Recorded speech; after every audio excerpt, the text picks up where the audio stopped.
candidate for U.S. Congress, Mr. Chris Sheldon.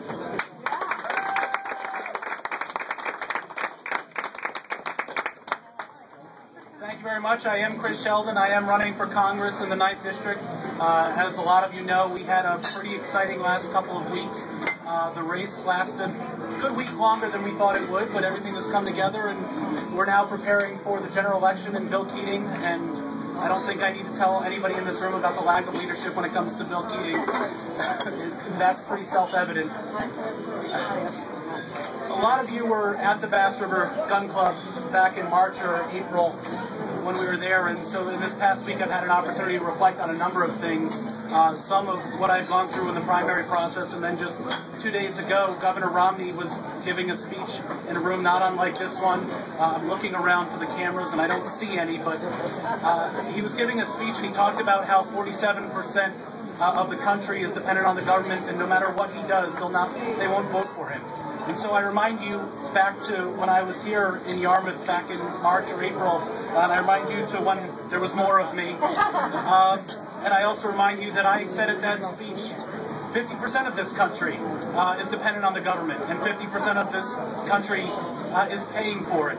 And what happens is, whether you believe that the number is 35% or 40%, what we can all agree on is that the number is growing. And the number has gone from maybe 40 to 50, if you like 50, or maybe we think it's even higher than that.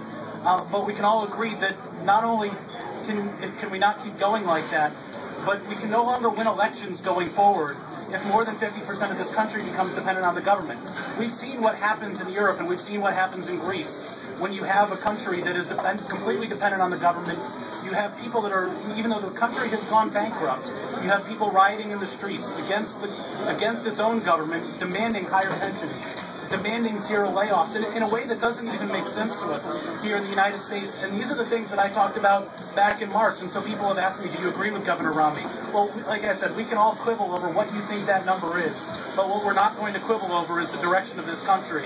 And when you look back at the last 3.5 years under President Obama, we can all agree that we are against the direction of this country, because we are moving into a state where we are more dependent, where more of our citizens are more dependent, and we got to turn that around. All of the people, we can agree, whether it's 47% or 20 or 50 or 60, we can agree that the people that are dependent that don't want to be, what they really want are jobs. And what we need to do is work on getting them jobs. So we need to get our economy back on track. We need to get our district back to work. I'm not going to go into all these points. I hope to talk to all of you tonight. But what we need to do is get the debt and deficit under control. That will help.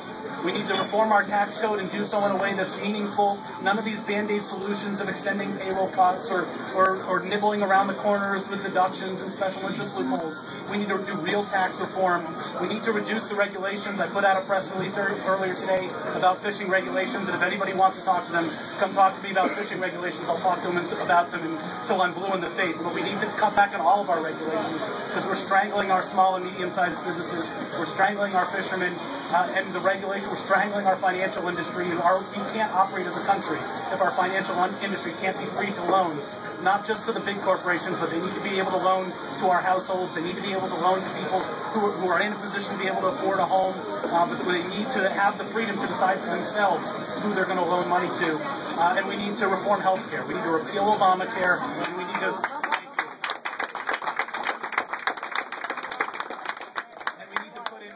healthcare reform that will lower costs, and we do that through transparency. We do that through competition. And again, happy to talk about this until I'm blue in the face, but I won't do it to you folks tonight. I need your support, just like Eric said. We need donations.